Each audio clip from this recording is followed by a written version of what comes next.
Direktur Lokataru Foundation, Del Pedro Marhain, ditangkap usai demo yang terjadi pada akhir Agustus lalu. Del Pedro dan sejumlah aktivis ditangkap atas tuduhan penghasutan massa untuk bertindak rusuh saat unjuk rasa. Lalu bagaimana proses hukum terhadap mereka? Kita akan bahas bersama dengan Komisioner Kompolnas Yusuf Warsim, kemudian Direktur Eksekutif Amnesty International Indonesia Usman Hamid, dan anggota Komisi 3 DPR RI fraksi PDIP Iwayan Sudirta. Selamat pagi Bapak-Bapak. Selamat pagi semuanya. Ya, baik. Saya mau ke Pak Yusuf terlebih dahulu. Anda melihatnya sejauh ini seperti apa proses hukum terhadap Del Pedro dan juga sejumlah aktivis dan juga ada beberapa orang yang masih ditahan terkait demo Agustus lalu? Ya, terima kasih. Ya, pertama tentu khusus Del Pedro ini memang kita sangat terkejut terkait dengan penangkapannya.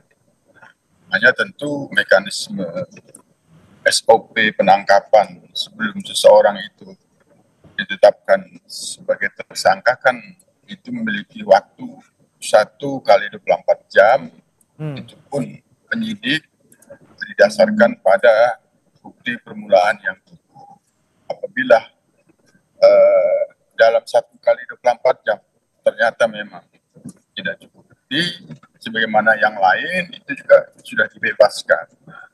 Namun selanjutnya dalam pantauan Kompolnas, Del Pedro ini tidak dibebaskan, namun kemudian ditetapkan sebagai tersangka. Nah, penyidik sendiri meyakini bahwa dalam proses ini memiliki alat bukti yang cukup ya, minimal 2 alat bukti.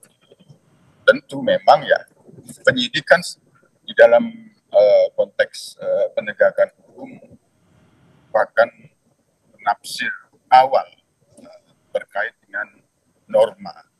Hanya dalam proses penyidikan kan dia dituntut memenuhi di dalam menafsirkan norma itu pada 2 alat bukti, minimal 2 alat bukti.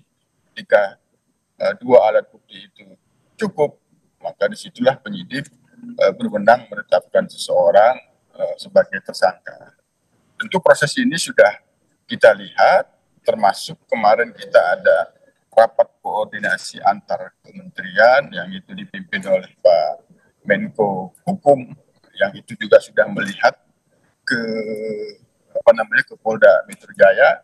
Nah, tentu kita memahami bahwa ya proses hukum itulah yang terus berjalan, kami awasi, sehingga dalam hal ini tentu karena satu penangkapan, yang kedua penetapan tersangka sendiri kan bisa diuji di pra-peradilan, apakah sah atau tidak, itu tentu perlu digunakan. Yang kedua, kita tentu tetap memastikan bahwa itu proses model di dalam penanganan kaitannya dengan pelaku kerusuhan, termasuk yang khusus yang ini disangkakan pada Del Pedro, tentu hak-hak tersangka itu dapat terpenuhi, termasuk di dalam dirinya ya hak untuk diam, hak untuk membela diri, itu kan ada hak yang harus dihormati. Yang kita pastikan juga bahwa proses pemeriksaan terhadap siapapun, ya termasuk ya Del Pedro, prosesnya itu tidak ada intimidasi, tidak ada kekerasan, semuanya sesuai dengan SOP, kode etik, profesional, prosedural, dan proporsional. Itu yang kami pastikan di dalam proses pemeriksaan, penyidikan, khususnya terhadap Del Pedro dan yang lainnya terkait dengan kerusuhan di dalam beberapa waktu lalu. Oke, kalau dari Kompolnas sendiri, Pak Yusuf, ini kalau kita melihat ada beberapa hal yang disampaikan oleh pihak aktivis gitu ya kemarin terkait dengan dibilangnya ini penetapan tersangka terburu-buru gitu semuanya seakan-akan kriminalisasi. Anda apakah juga mendorong untuk bisa proses hukum terhadap para aktivis ini bisa dihentikan? Ya kalau mengajak orang unjuk rasa ya itu tidak ada pelanggaran, kan itu yang paling utama. bagaimana selanjutnya bukti-buktinya, apakah itu memang hanya mengajak orang untuk unjuk rasa, itu kan hak ya, hak menyampaikan pendapat di muka umum. Kita ajak orang lain untuk menyampaikan pendapat di muka umum, ya nggak ada masalah, itu nggak ada pelanggaran itu. Tapi di dalam persoalan khusus DLPD ini meyakini bahwa penyidik tidak dalam konteks yang dimaksud mengajak orang lain untuk unjuk rasa, mengajak orang lain untuk menyampaikan pendapat di muka umum. Oleh karena itu, Kompolnas sendiri sekali lagi memposisikan sebagai pengawas fungsional, tidak berposisi sebagai seolah penyelidik ataupun penyidik sebagaimana diatur dalam KUHP ya. Sejauh yang kita lihat ada hal-hal yang perlu dipertanyakan terkait dengan SOP. Ini yang kita pastikan bahwa proses pemeriksaan itu tidak boleh bertentangan dengan SOP. Nah, oleh karenanya kami ya, karena ini perlu dipastikan apakah sah atau tidak, maka berpendirian apabila memang bisa digunakan hak daripada Delpedro untuk menguji di pra-peradilan, kita sarankan demikian. Oke, baik. Saya ke Pak Usman. Pak Usman, Anda melihat apa yang kemudian saat ini dialami oleh Delpedro dan juga kawan-kawan. Ini kan ada yang bilang bahwa ya mereka hanya mengajak untuk berpendapat gitu ya, mengajak untuk berdemo, mengajak untuk bisa menyuarakan aspirasi di tengah masyarakat. Kemudian dalam tanda kutip ini mereka dibilang kriminalisasi dan juga terburu-buru. Anda melihatnya seperti apa, Pak Usman? Ya, kami sudah mempelajari proses penangkapan tersebut dan kami berkesimpulan bahwa penangkapan itu menyimpangi kaidah-kaidah hukum acara yang benar, mulai dari surat penangkapan sampai dengan perlakuan aparat terhadap Delpedro ketika dibawa ke Polda Metro Jaya. Nah, yang kedua, kami juga sudah mempelajari pasal-pasal yang dikenakan kepada Delpedro. Dan kesimpulan kami, buktinya sangat lemah. Baik itu berkaitan dengan misalnya dugaan penghasutan untuk melakukan kekerasan, maupun juga penghasutan terhadap anak untuk misalnya terlibat di dalam kegiatan politik, unjuk rasa, atau larangan lain yang ada di dalam konvensi anak atau di dalam Undang-Undang Perlindungan Anak. Dengan demikian kami meminta atau merekomendasikan kepada Kepolisian Daerah Metro Jaya untuk menghentikan penyidikan tersebut. Gitu. Yang pertama, kalau memang kepolisian serius dalam mencari siapa dalam kerusuhan, siapa yang melakukan kerusuhan, menyerang polisi, maka mereka bukanlah sasaran. Itu saya kira salah sasaran. Kalau pihak kepolisian tidak bisa juga melakukan mengeluarkan SP3, setidak-tidaknya permohonan penahanan mereka, saya juga ikut menandatanganinya, dikabulkan. Gitu. Saya kira ini penting untuk menjaga kredibilitas kepolisian yang sangat merosot dalam beberapa pekan yang terakhir. Harapan kami pada Kompolnas juga demikian, melakukan pengkajian sekaligus juga melakukan peninjauan lebih kritis terhadap proses penangkapan terhadap Delpedro Marhain, terhadap Harik Anwar, terhadap Syahdan Hussein, dan lain-lainnya. Dan kami mendesak agar seluruhnya dibebaskan, termasuk juga pelajar-pelajar yang masih ditahan atau mahasiswa yang masih ditahan, dan juga para aktivis hak asasi manusia yang masih ditahan. Oke, baik, didorong untuk kemudian penangguhan penahanan, dibebaskan, kalau bisa ya dihentikan penyidikannya. Tapi dihentikan, karena buktinya sangat lemah. Oke, saya coba ke Pak Wayan dulu. Pak Wayan, ini kan kemarin Pak Yusril sempat mengunjungi Polda Metro Jaya, kemudian menjenguk Delpedro dan juga sejumlah tahanan lainnya, kemudian juga sempat ke Makassar untuk menjenguk tahanan demo lainnya. Tapi yang kemudian kita soroti kemarin ketika Pak Yusril ini bilang ya minta untuk dijalani proses hukumnya seperti itu. Anda melihatnya seperti apa dari pemerintah menanggapi mungkin suara-suara masyarakat yang menuntut untuk para aktivis ini dibebaskan seperti itu? Ya, mohon maaf kalau kita mau belajar dari negara maju, dan kalau kita mau maju, kedatangan Pak Yusril dan Pak Otto itu sebenarnya harus bermakna besar. Apakah bermakna besar tergantung ketika beliau itu persiapan mengunjungi Del Pedro, ada nggak dalam pikiran mereka itu, saya harus menegakkan demokrasi di negeri ini. Saya harus menegakkan kepastian hukum dalam pengertian yang adil. Kebersamaan di depan hukum. Yang ketiga, Pak Yusril ini kan orang pemerintahan. Adakah pikiran yang ketiga yang ada berkecamuk dalam dirinya bahwa eksekutif tidak boleh intervensi dalam perkara-perkara seperti ini. Jangan sampai polisi menjalankan pikiran-pikiran eksekutif, karena kalau di negara-negara maju ini sangat dilarang. Dan mereka mengatakan harus taat pada trias politika gitu. Jadi negara maju ini pondasi konstitusinya ada 3 hal. Demokrasi, kepastian hukum, dan trias politika. Nah, kita menunggu, harus bersangka positif. Kehadiran Pak Otto dan Pak Yusril itu harus bermakna untuk 3 hal itu.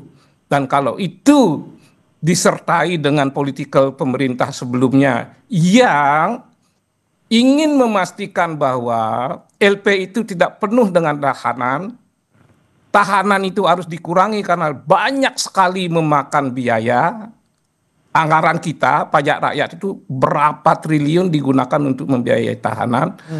Maka pemerintah jauh-jauh hari belum kejadian ini sudah punya kemauan politik untuk mengurangi sejauh mungkin tahanan-tahanan yang ada selama ini. Yang kedua, filosofi penahanan. Ada yang salah, saya termasuk yang menjadi sekretaris KP2 HAP. Saya bangga dulu karena KUHAP dianggap karya besar, disambut baik, dan saya di situ sekretaris dari kelompok-kelompok masyarakat sipil dan advokat. Ternyata kita kurang cermat di situ. Orang kok bisa ditahan karena ada kekhawatiran akan melarikan diri, kekhawatiran mengulangi perbuatannya. Ya, kok baru kekhawatiran orang boleh ditahan? Saya minta maaf pada masyarakat. Nah ini dia Pak Wayan, kalau kita perhatikan. Kok baru kekhawatiran? Jangan sampai beringin dikira hutan, itu kan bahaya. Nah ini ketika ada penahanan terlalu aktivis subjektif. Yang kemudian ya, ada. Kalau aparatnya betul-betul objektif. Tapi kalau nggak objektif, kekhawatiran itu dia buat sendiri. Oke. Kalau dari Pak Wayan sendiri memandangnya seperti apa? Harus dibebaskankah aktivis ini yang ditahan ini, Pak? Ya.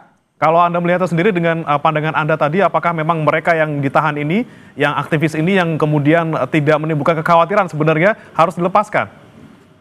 Iya kan, terlepas dari kasusnya karena saya tidak ikut dan saya mengimbau sebenarnya. Betul nggak ada pelanggaran? Mas Usman ini kan bukan orang sembarangan juga. Mas Usman ini mengingatkan bahwa ketika Del Pedro mau dibawa ke kantor kepolisian, ada perlakuan-perlakuan yang tidak wajar, tidak baik. Nah kalau dari sisi itu, kita harus mengingatkan kepolisian dan keluarganya. Kalau memang ada pelanggaran, datang aja ke Komisi 3. Komisi 3 nggak bisa intervensi. Tapi Komisi 3 sekecil apapun punya kewenangan mengawasi kepolisian. Kita akan panggil kepolisian kalau ada pelanggaran. Karena dalam situasi seperti ini tidak seorang pun yang boleh membuat masalah baru gitu. Apalagi kalau latar belakang Del Pedro ini kan sama punya latar belakang sama dengan Mas Usman. Iya. Punya keyakinan tersendiri terhadap pola pikir aktivis masyarakat sipil. Saya sendiri belajar walaupun tidak lama, cuma 3 tahun di LBH. Tapi kemudian saya menjadi pengacara ICW. Tahu banget pikiran mereka. Apakah ada nasionalisme di antara mereka? Pengalaman saya membuktikan dasar mereka itu adalah nasionalisme, kebangsaan, persatuan, kepentingan masyarakat. Oleh karena itu, mereka tidak bisa disamakan secara langsung atau secara gebiah-gebiah ini kelompok-kelompok kriminal, tidak mudah begitu, kecuali memang ada bukti gitu. Oke, nah ini kita bicara soal bukti tadi Pak Usman juga sempat menyebutkan bahwa bukti-bukti yang... Tapi kalaupun ada bukti, ya. Perlu nggak mereka ditahan? Nah, pembahasan pada waktu KUHP itu dirancang. Oke. Jadi penahanan hanya boleh dilakukan kalau keadaan terpaksa. Kenapa? Udah ada penyitaan, udah ada penggeledahan, udah ada aturan mengenai cekal, udah ada aturan harus ada 2 alat bukti. 4 hal itu sudah menjaga. Ya. Ini polisi diberikan kewenangan menahanan, tapi harus dibingkai dengan 4 hal sehingga tidak mudah melakukan penahanan. Untuk apa menahan kalau udah ada 2 alat bukti? Kalau udah ada 2 alat bukti, perlu nggak mereka ditangkap dan ditahan? Ini yang kemudian kami tangkap Pak kalau Wayan. Belum ada alat bukti, gimana mereka ditahan? Saya mau ke Pak Yusuf lagi. Pak Yusuf, tadi disampaikan oleh Pak Usman dan juga Pak Wayan. Pak Wayan, kami tangkap maksudnya Pak, kami ke Pak Yusuf dulu. Pak Yusuf, bukti, ini kita ngomongin soal bukti Pak. Tadi Pak Usman bilang bukti yang ditemukan lemah gitu ya untuk menjerat Del Pedro juga kawan-kawan. Kemudian perlu nggak sih sebenarnya ditahan karena tadi ancaman tidak ada gitu ya kalau dari kata Pak Wayan. Pak Yusuf melihatnya seperti apa dari kepolisian untuk menangani kasus Del Pedro dan juga kawan-kawan? Ya, tadi saya kira sepakat dengan Pak Wayan, termasuk Komisi 3, Kompolnas tidak bisa mengintervensi penyidik. Hanya yang dimaksud oleh Pak Susman tadi sangat paham bahwa ya, kita sebagai pengawas memang perlu mengajukan pertanyaan-pertanyaan kritis terhadap yang dilakukan oleh penyidik. Nah, terkait dengan ditahan atau tidak ditahan, penyidik sendiri tentu sudah diberikan rambu-rambunya, dasar-dasarnya oleh KUHP. Nah, ada alasan yang sifatnya subjektif, ada alasan yang objektif, menahan atau tidak menahan, tentu itu kewenangannya ada pada penyidik, itu harus kita hormati. Nah, kita bersaran dibebaskan, ya bisa saja, bisa saja kita bebaskan. Kita minta ditangguhkan penahanan, bisa saja dengan alasan-alasan.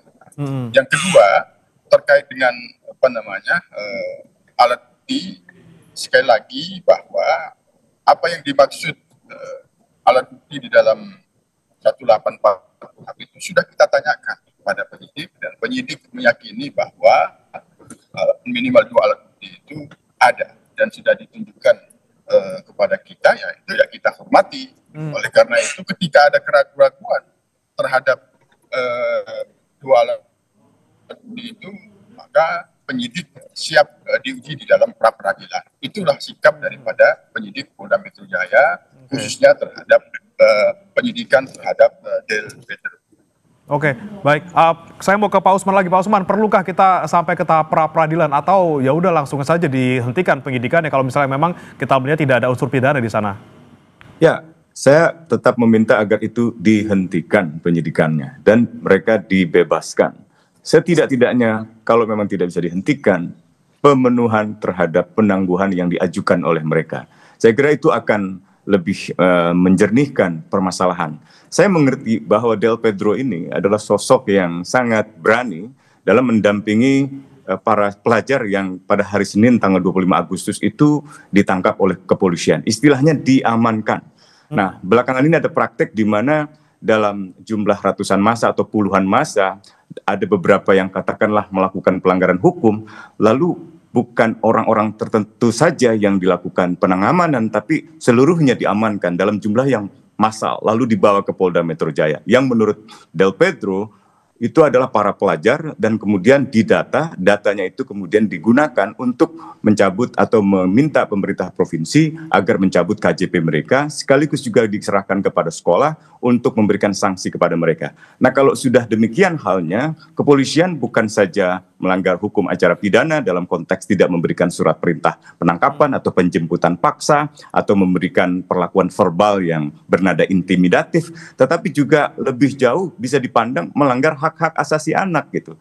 Nah, ini posisi yang saya kira harus dijernihkan. Yang kedua, yang juga sangat penting adalah proses pra peradilan itu bisa saja diserahkan, tetapi semakin lama kepolisian menunda ini, semakin kredibilitas kepolisian akan merosot gitu. Padahal kepolisian ditunggu oleh masyarakat di dalam mengungkapkan siapa sesungguhnya dalang kerusuhan di balik Agustus yang kemarin itu, yang menunggangi demonstrasi, yang menciptakan penyulutan-penyulutan kerusuhan, termasuk dugaan keterlibatan anggota TNI. Kalau ada misalnya, itu bagaimana tindak lanjutnya gitu. Jadi saya kira masyarakat sedang menunggu jawaban pihak kepolisian melalui proses penegakan hukum yang adil, termasuk penindakan terhadap mereka yang memperlakukan mahasiswa, pelajar, dan juga aktivis di dalam demonstrasi itu dengan perlakuan yang merendahkan martabat manusia, menganiaya mereka, memukuli mereka, bahkan kematian salah seorang mahasiswa, Iko, dari Universitas Negeri Semarang misalnya gitu, sebelum ia meninggal dunia, ia mengigau dengan berteriak agar tidak dipukuli oleh pihak kepolisian. Ampun Pak, tolong jangan pukuli saya. Jadi ada banyak kasus di mana aktivis, bahkan beberapa freelance jurnalis melaporkan kepada kami dengan kondisi luka di muka, luka di wajah, dengan hidung yang patah dan seterusnya. Nah, itu kepolisian harus menindak anggotanya yang melakukan tindakan penyiksaan atau tindakan lain yang merendahkan martabat manusia, termasuk mengungkap keterlibatan anggota-anggota militer atau anggota polisi yang terlibat di balik kerusuhan tersebut. Gitu. Oke, dibandingkan memproses hukum aktivis-aktivis yang mungkin bersuara dan merasa memang tidak melakukan hal yang melanggar hukum, lebih baik fokus ke hal-hal lain. Nanti akan saya tanyakan ke Pak Yusuf lagi dan juga nanti ke Pak Wayan, tapi saudara jangan beranjak dulu, kami akan kembali setelah jeda berikut ini.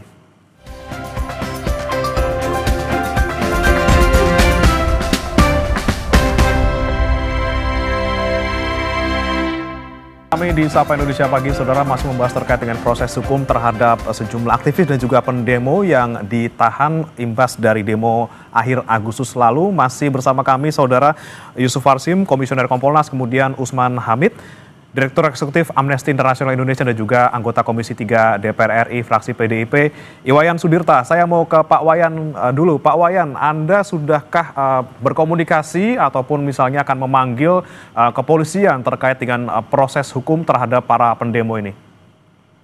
Yang saya tahu, entahlah di luar pengetahuan saya, inisiatif memanggil mereka belum. Seperti kata tadi, sering mekanisme yang digunakan Komisi 3, mereka menerima audiensi atas permohonan. Maka ketika ada isu-isu pemukulan, ada perlakuan yang tidak wajar, ini harus disampaikan ke Komisi 3 agar Komisi 3 didorong untuk mengagendakan pembahasan untuk mengawasi petugas-petugas yang melanggar hukum.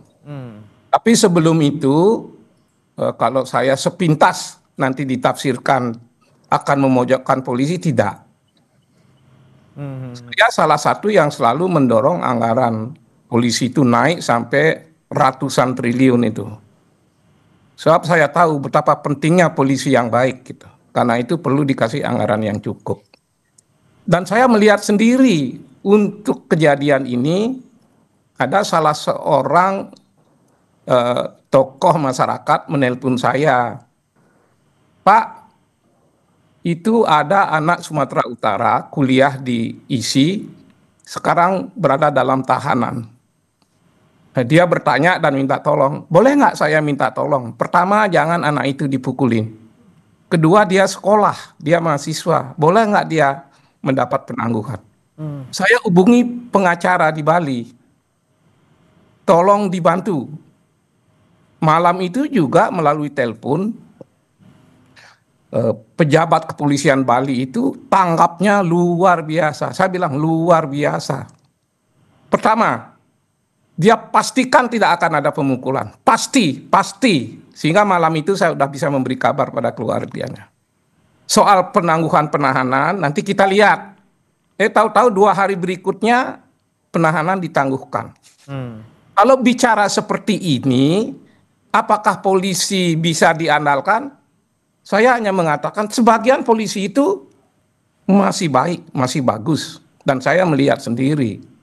Tapi kalau polisi yang baik ini harusnya menjadi contoh yang patut ditiru oleh polisi-polisi lain.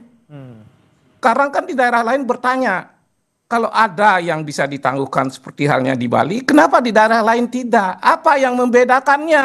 Nah, itu dia tuh Pak ya. Yang membedakan itulah yang harusnya polisi memperkuat transparansi dalam bekerja. Kenapa berbeda? Jelaskan biar masyarakat bisa terima. Saya juga sampai sekarang kan agak nyesek juga. Kenapa yang di Bali bisa gitu? Kenapa yang di tempat lain tidak? Oleh karena itu yang namanya kerja-kerja polisi dalam melakukan penyidikan, dia harus melakukan penyidikan yang akuntabel. Kalau prinsip-prinsip hukum di negara maju, penyidikan yang akuntabel itu yang seperti apa? Ya, dia menegakkan kesamaan warga negara di depan hukum. Yang kedua, dia harus jujur. Penyidik itu harus jujur. Dia harus objektif. Dan yang paling penting lagi, penyidikan harus terpercaya hasilnya. Ya. Harus terpercaya. Kalau penyidikan terpercaya, hasil akhirnya putusan pengadilan terpercaya juga. Oke, baik. Yang terakhir, Mas Usman ini kebetulan kan apa maksudnya ditujukan ke saya atau secara umum, tapi saya merasa harus menanggapi pernyataan Mas Usman mengenai dalang itu, Mas. Bisa jadi pengalaman saya dan Mas Usman itu mirip-mirip begitu. Maka himbauan itu jangan dianggap angin lalu. Apa benar mahasiswa ini dalangnya?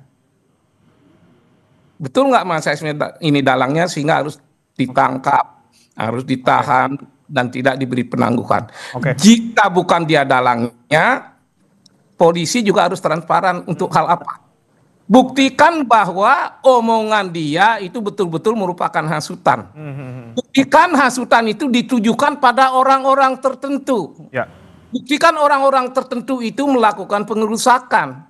Baik. Buktikan akibat pengerusakan itu merupakan kausalitas antara aktivis ini dengan kerusakan yang ditimbulkan. Oke. Jangan sampai yang menghasut dalang atau orang lain yang kita tidak boleh buruk sangka, lalu yang ditimpakan sebagai penghasut orang-orang yang mendorong adanya demokratisasi, demonstrasi, lalu mereka dianggap penghasut. Oke. Kalau orang berbicara demokrasi dianggap penghasut, masa depan demokrasi kita seperti apa? Baik. Bagaimana kita mengharapkan investasi ke dalam negeri berlimpah kalau demokrasi kita tidak wujudkan kepastian hukum tidak. Oke, Pak Wayan. Ya, saya tangkap Pak Sultan tadi terkait dengan transparansi proses hukum, kemudian bagaimana membuktikan mereka benar-benar bersalah atau tidak. Saya mau ke Pak Yusuf. Pak Yusuf, ini kan boleh tadi saya kasih usul sebelum Pak Yusuf? Silakan Pak Usman dulu, silakan Pak. Mungkin Pak Wayan perlu menimbang pembentukan sebuah komisi investigasi di parlemen gitu, agar proses penyelidikan terhadap kerusuhan dan dalangnya, termasuk mencari jawaban atas pertanyaan-pertanyaan kritis tadi dari Pak Wayan, itu mungkin akan sangat membantu. Gitu. Jadi komisi penyelidik yang dibentuk oleh DPR RI, saya kira itu sangat dibutuhkan untuk mencari terang apa yang sesungguhnya terjadi di balik peristiwa kerusuhan-kerusuhan tersebut. Oke, kira-kira bisa Pak Wayan nanti kira-kira bisa membentuk gagasan itu bagus, tapi DPR itu terikat dengan mekanisme, Mas. Tapi ada cara lain yang hasilnya akan sama. Data bahwa data-data pelanggaran polisi, nanti polisinya dipanggil kok. Mas Usman saya minta hadir kalau polisi itu dipanggil, Mas. Oke, siap. Pikiran kita belum berubah, Mas. Sama aja, cuma tempat kita yang berbeda. Oke, ada mekanisme lain yang masuk memanggil polisi ya terkait dengan proses hukum. Kalau betul ada pelanggaran, selama ini saya akan mengusulkan pada pimpinan Komisi 3 untuk memanggil polisi yang melakukan pelanggaran sampai komandannya. Biasanya sampai Kapolda itu dipanggil kalau ada pelanggaran di wilayah itu. Oke, ini kita tunggu nanti. Saya bicara data, bukan pendapat. Dipanggil mereka yang terduga melanggar sampai ke atas-atasannya. Saya mau ke Pak Yusuf Kapolda. lagi. Sampai ke Poldanya paling tidak baik. Saya selama ini Yusuf, begitu, itu fakta, bukan pendapat saya, bukan keinginan saya. Baik. Nah, tolong Mas Usman mengejar forum seperti itu terwujud. Dan itu praktis banget, Mas. Baik, siap. Hari itu juga ada tindakan. Pak Wayan, Hari itu juga ada tindakan. Baik, Pak Yusuf, saya mau ke Anda terkait dengan tadi transparansi, bagaimana kemudian kok ada yang bisa ditangguhkan penahanannya, ada yang tidak, kemudian bagaimana memastikan perlakuannya adil untuk semuanya gitu, yang pantas dibebaskan atau ditangguhkan penahanannya ya harus dibebaskan. Apakah harus menunggu dulu ngomong ke DPR dulu, ngomong ke kuasa hukum, baru kemudian bisa ditangguhkan penahanannya? Dan bagaimana kemudian dengan proses terkait dengan pencarian dalang dari kerusuhnya demo kemarin? Ya, yang pasti apabila polisi menangkap yang melakukan unjuk rasa atau demonstrasi, itu salah, itu pelanggaran. Karena unjuk rasa, demonstrasi itu dijamin konstitusi. Ada undang-undangnya, nomor 9 tahun 1998 tentang kebebasan menyampaikan pendapat di muka umum. Jadi kalau polisi bertindak menangkap, menahan yang unjuk rasa, itu salah. Itu pelanggaran besar. Oleh karenanya, kami sudah lihat bahwa yang ditahan, yang dilakukan proses penyidikan saat ini bukan melakukan unjuk rasa yang diyakini sebagaimana yang dimaksud di dalam Undang-Undang Nomor 9 Tahun 1998. Nah, oleh karena itu, tugas kepolisian dalam hal penyidikan itu kan menyangka, menduga. Nah, sejauh mana akuntabilitas yang mereka sangkakan itulah yang kita awasi. Nah, termasuk Komisi 3 mengawasi itu apabila ingin meminta penjelasan daripada Polda Metro Jaya, yaitu bagian dari kewenangan Komisi 3. Termasuk juga Kompolnas, kami melihat langsung, kami minta penjelasan langsung. Nah, termasuk ketika ada, ya ini nanti jangan sampai jadi paradoks, teman-teman yang Mas Usman sampaikan, ketika menolak penahanan tapi meminta penangguhan penahanan, itu menjadi paradoks. Kalau memang yang dimaksud penahanan itu tidak punya dasar, penangkapan itu tidak punya dasar hukum, maka itu seharusnya tidak perlu meminta penangguhan. Jadi menjadi paradoksnya. Hanya sekali lagi yang kita tuntut dalam hal ini adalah transparansi dan akuntabilitas penyidik. Penyidik harus siap menerima resiko ketika itu apa yang dilakukan di dalam proses penangkapan, penahanan, penyidikan yang itu diyakini oleh penyidik bahwa ini bukan melakukan kegiatan unjuk rasa sebagaimana yang dimaksud di dalam Undang-Undang Nomor 9 Tahun 1998, maka mereka siap. Nah, kami sendiri Kompolnas ketika melihat memang ada pelanggaran, tentu kami rekomendasikan itu diproses oleh pengawas internal, oleh bidang profesi, oleh Propam. Itu yang tentu kita lakukan. Namun sekali lagi ketika hal kaitannya dengan penahanan, ya kita memang tetap menghormati bahwa penyidik menahan dan tidak menahan itu punya dasar sebagaimana dimaksud di dalam KUHP. Hanya dengan alasan-alasan tertentu itu bisa dilakukan penahanan, itu yang tentu kita akan lihat. Nah, kaitannya dengan anak itu sudah ada saran-saran untuk dilakukan upaya restoratif justice kaitannya dengan yang itu dalam anak, yang itu memang tidak punya kaitan langsung, memang ada perbuatan tapi tidak punya kaitan langsung, ikut-ikutan, itu sudah ada banyak yang dibebaskan, tapi tetap ada upaya restoratif justice itu yang sudah kita sampaikan. Oke, Pak Yusuf, satu pertanyaan lagi terkait dengan bagaimana kemudian progres terkait pemrosesan hukum terhadap aparat yang bertindak kekerasan, yang melanggar prosedur di lapangan, kemudian juga bagaimana mencari dalang dari rusuh ini, termasuk tadi ada tudingan terkait dengan keterlibatan anggota TNI maupun polisi di sana. Ya, sebagaimana yang sudah sering terjadi ketika ada unjuk rasa dan kemudian menimbulkan pelanggaran hukum, anarkisme, dan itu menimbulkan korban.